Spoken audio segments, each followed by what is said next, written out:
샬롬 반갑습니다. 성도 여러분, 8월 10일 주의 날 예배에 참석하신 여러분들을 주님의 이름으로 축복하고 환영합니다.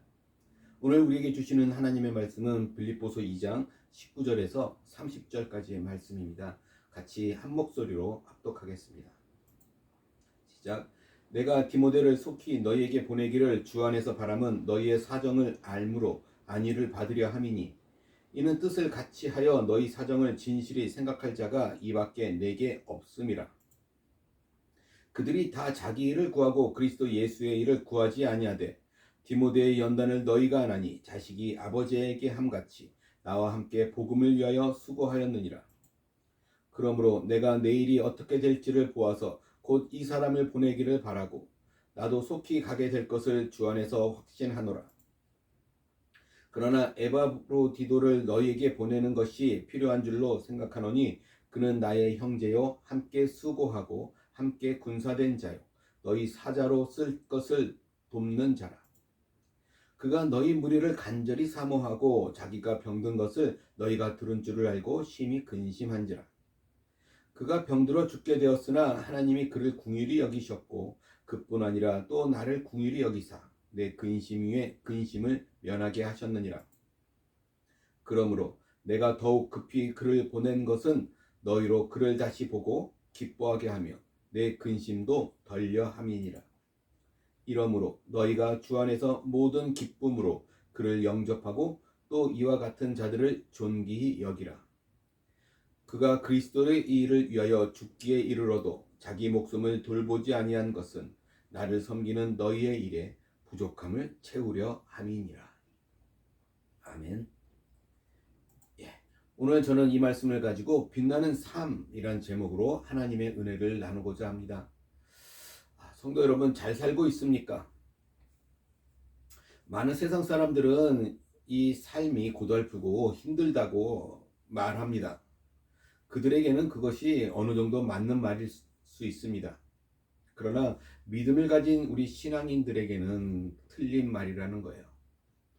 우리는 하늘의 별보다도 더 빛나는, 더 찬란하게 빛나는 삶을 살아야 합니다. 왜냐하면 우리 사람은 존귀하게 창조되었기 때문에 그렇습니다. 그래서 당연히 빛나는 삶을 살아야 하는 것이죠.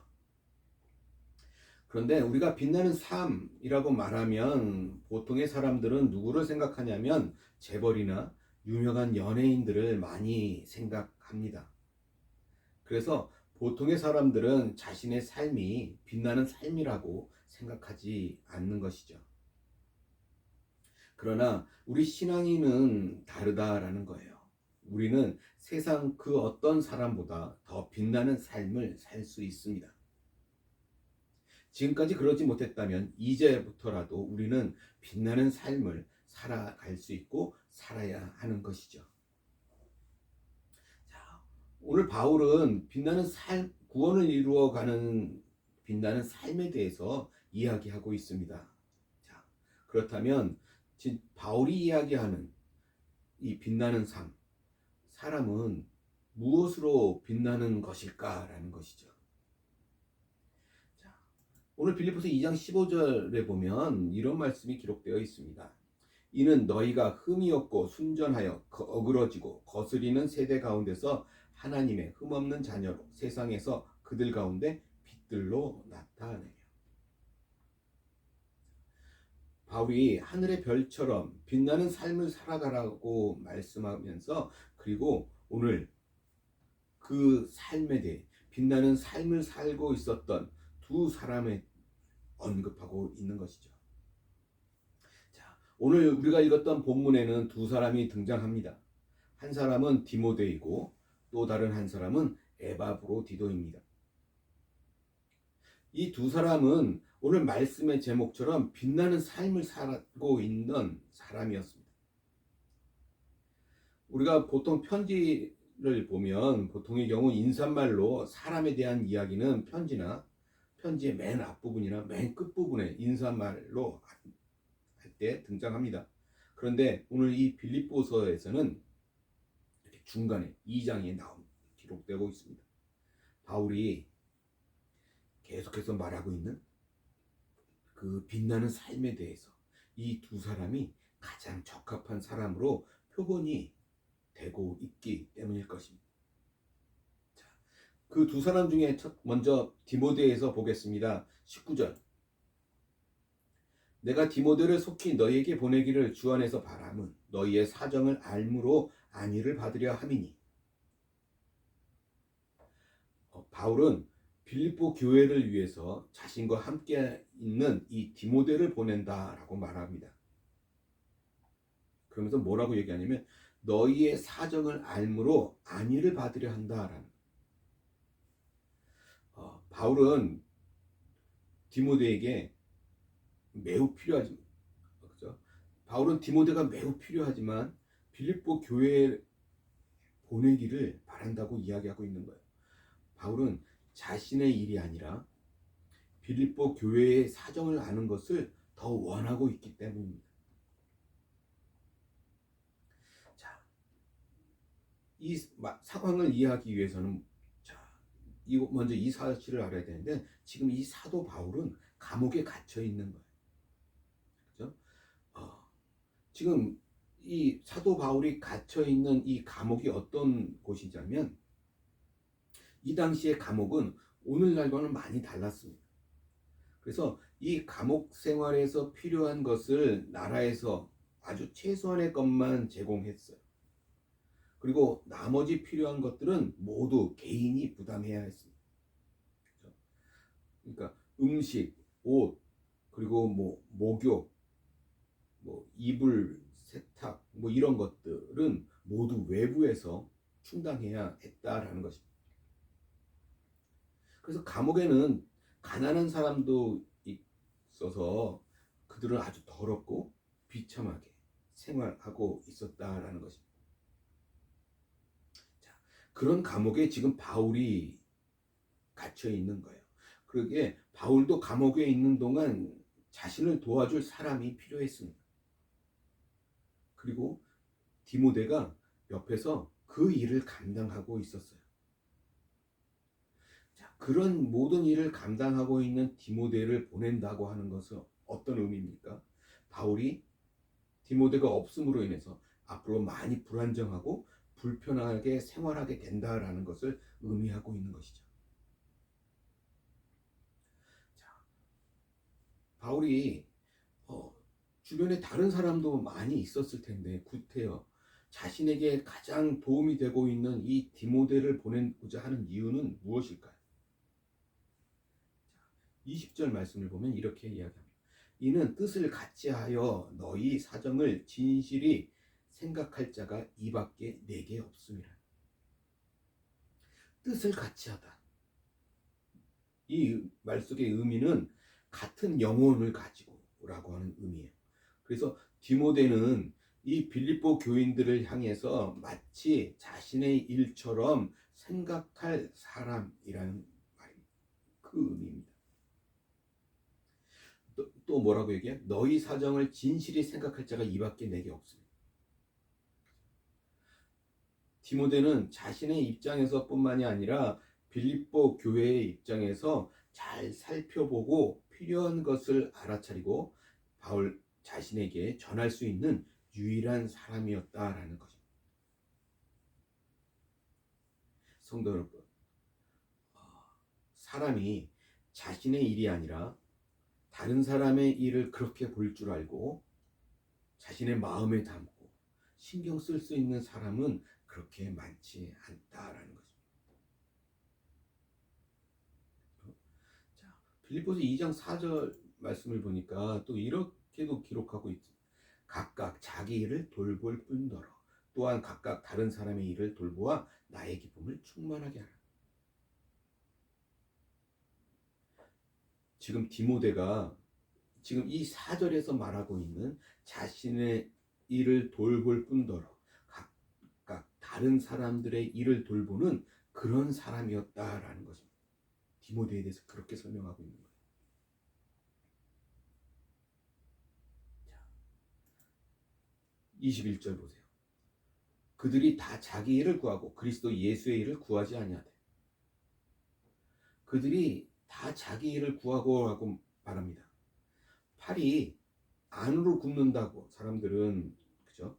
본능적으로 자기 일을 구하면서 살아간다라는 거예요. 많은 사람들이 그렇게 자신의 일만 생각합니다. 지금 그런 상황이라는 것이죠. 만약 자신이 어떤 일을 했을 때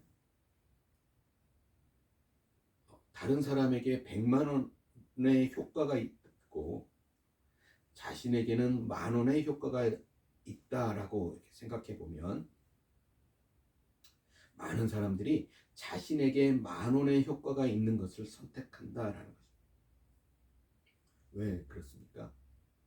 다른 사람에게 효과가 있는 것은 자신의 것이 아니기 때문에 그래요. 그렇게 이기적인 생각들을 하고 선택들을 합니다.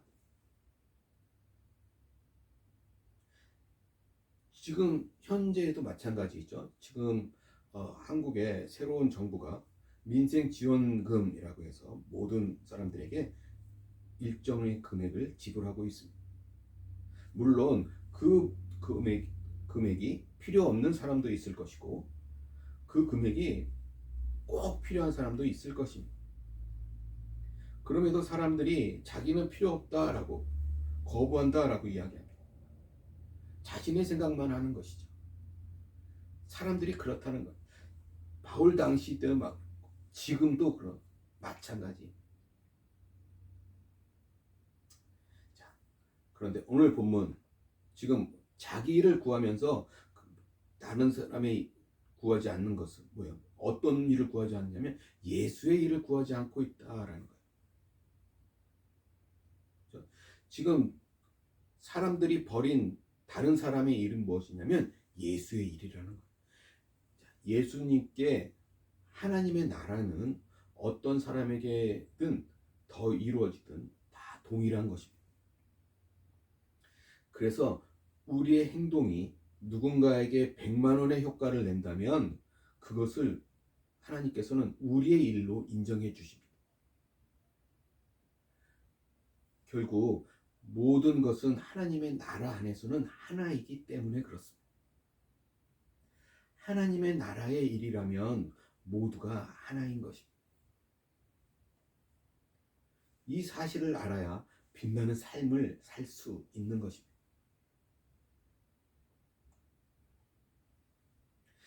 그런데 이처럼 큰 그림을 그리면서 산다고 하는 것은 힘든 일이죠.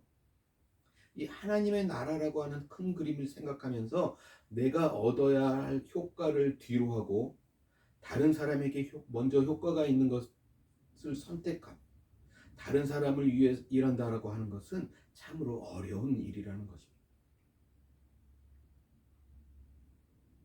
결국 내가 아무리 그렇게 일하 했어도 그것은 현실적으로 내 것이 아니라 그 사람의 손에 있기 때문에 그렇습니다. 그래서 힘든 것이죠. 다른 사람의 이익을 생각한다는 것이 힘들다라는 것입니다. 자, 이제 두 번째 사람 에바 브로디도에 대한 이야기를 살펴보겠습니다. 25절 이렇게 기록합니다. 그러나 에바 브로디도를 너희에게 보내는 것이 필요한 줄로 생각하노니 그는 나의 형제요 함께 수고하고 함께 군사된 자요 너희 사자로 내가 쓸 것을 돕는 자라. 이 에바 브로디도를 너희에게 보내는 것이 필요한 줄로 생각한다라고 말합니다. 자, 먼저 이 에바 브로디도는 빌립보 교회에서 바울을 돕도록 파송한 사람이에요. 그런데 바울은 그를 다시 빌립보 교회로 보내겠다라고 말합니다. 이 역시 빌립보 교회를 생각하는 바울의 마음이 담겨 있는 거예요. 자, 26절. 그가 너희 무리를 간절히 사모하고 자기가 병든 것을 너희가 들은 줄을 알고 심히 근심한지라. 에바 브로디도는 자기가 병든 것을 빌립보 교회 성도들이 듣고 아는 것이 그것이 근심되었다라고 말합니다. 여기서 근심이라고 하는 단어는 예수님께서 겟세마네 동산에서 기도하러 가실 때 아파하신 것, 슬퍼하신 것과 같은 단어입니다. 그래서 에바 브로디도는 자기가 아픈 것이 아니라 빌립보 교인들이 그것을 알게 되는 것을 염려한 것을 더 아파하고 있는 것입니다. 그런 마음이라는 것이죠. 자, 27절. 그가 병들어 죽게 되었으나 하나님이 그를 긍휼히 여기셨고 그뿐 아니라 또 나를 긍휼히 여기사 내 근심 위에 근심을 면하게 하셨느니라. 그가 병들어서 죽게 되었으나 라고 말합니다. 이 에바브로디드가 바울에게 오는 도중에 또는 감옥에 있는 바울을 돕다가 이런 죽을 병에 걸린 것 같습니다. 거의 죽을 뻔했죠. 여기서의 근심은 슬픔으로 번역하는 게 더 맞죠. 제자들이 겟세마네 언덕에서 슬픔으로 잠들었다 할 때와 같은 단어입니다. 슬픔 위에 슬픔을 면하게 하셨다라는 것이 그 의미이죠. 바울은 에바브로디도가 자기 때문에 죽을 병에 걸렸을 때 얼마나 마음이 아팠을까. 또한 자신 때문에 아파하는 바울, 또 아파하는 빌립보 교인들을 보면서 에바브로디도는 자신의 병보다 그들을 생각하면서 마음이 더 아팠다, 더 슬퍼했다. 에바브로디도가 죽을 병에 걸린 모습은 완전히 고생길이었을 것입니다. 그죠? 온통 어둠이었을 것입니다. 그것을 아파하는 바울은 자신이 어찌할 수 없어 해줄 것이 없어 얼마나 안타까워했을까요? 그런데 하나님께서 긍휼히 여기셨고 그뿐 아니라 자신을 긍휼히 여기셨다라고 말합니다. 그래서 이 에바브로디도가 극적으로 그 죽을 병에서 고침을 받게 돼. 그래서 바울은 크게 안도했다라는 것입니다. 자, 앞에서도 말씀드렸지만 당시의 감옥은 지금 바울이 있는 감옥은 어둡고 침침하고 냄새가 진동하고 지저분한 굴과 같았을 겁니다. 물질도 풍부하지 않아서 디모데와 이 에바브로디도는 밖에서 일을 하면서 그곳으로 바울의 이 감옥에서 생활하는 그 모든 비용을 도왔을 것입니다. 그렇게 헌신하던 이 에바브로디도가 죽을 병에 걸려서 아팠습니다. 물질도 없는데 몸도 아픕니다. 그리고 모든 여건이 최악입니다. 성도 여러분, 지금 이들의 이러한 수고를 누가 알아줄까요? 멀리 떨어져 있는 이 빌립보 교회의 사람들은 멀리서 그냥 안타까워서 발만 동동거렸을 것입니다. 그런데 놀라운 사실이 있습니다. 바울은 그러한 상황에서도 빛이 나고 있었다라는 거예요. 그래서 우리가 빌립보서를 이야기할 때 기쁨의 서신이라고 말합니다. 기쁨을 가장 강조하고 있는 편지예요. 빌립보 교회에 오히려 하늘의 별처럼 빛나는 삶을 살 것을 말하고 있는 것입니다. 바울도 찬란하게 살고 있었기에 그렇게 말할 수 있었다라는 거죠.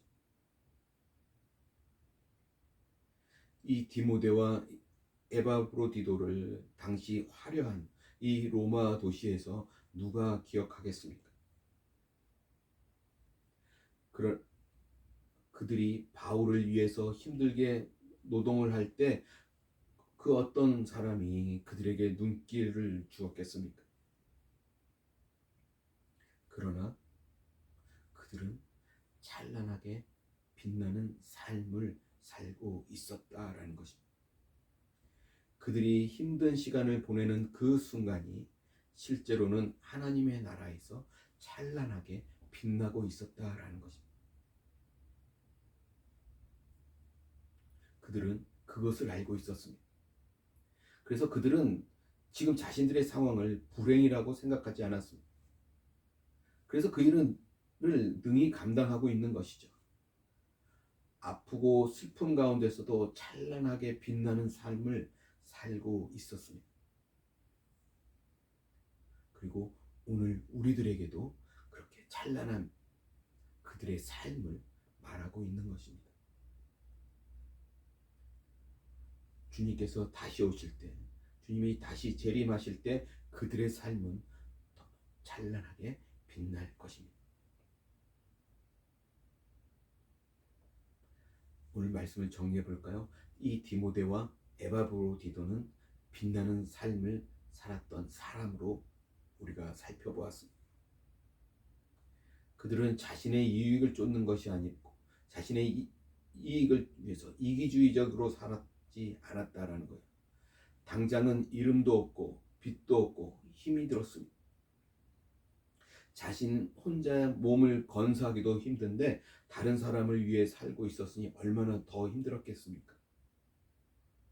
그러나 그래서 그들의 삶은 더 빛났습니다.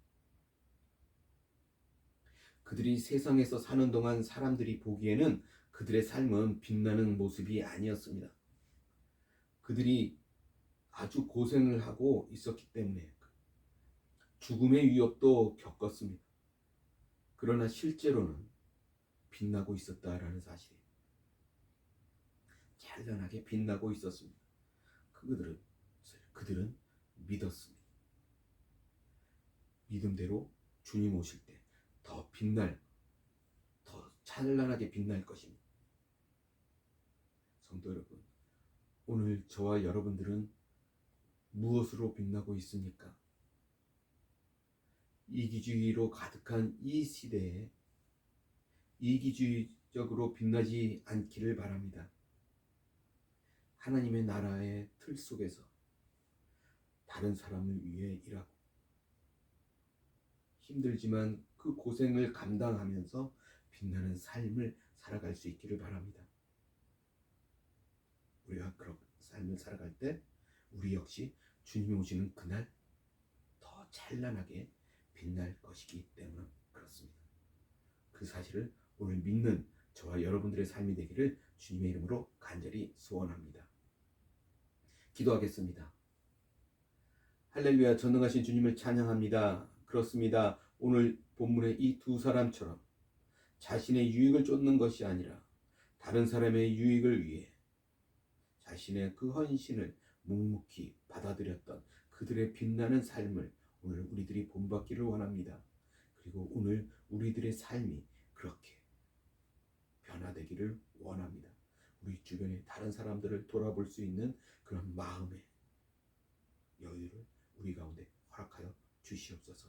주의 성령으로 충만해질 때 우리가 능히 그런 삶을 살아가고 또 빛나는 삶을 살아갈 수 있을 줄 믿습니다. 하나님, 오늘 우리 가운데 힘을 부어 주시옵소서. 감사하며 우리 주 예수 그리스도 받들어 간절히 기도드리옵나이다. 아멘.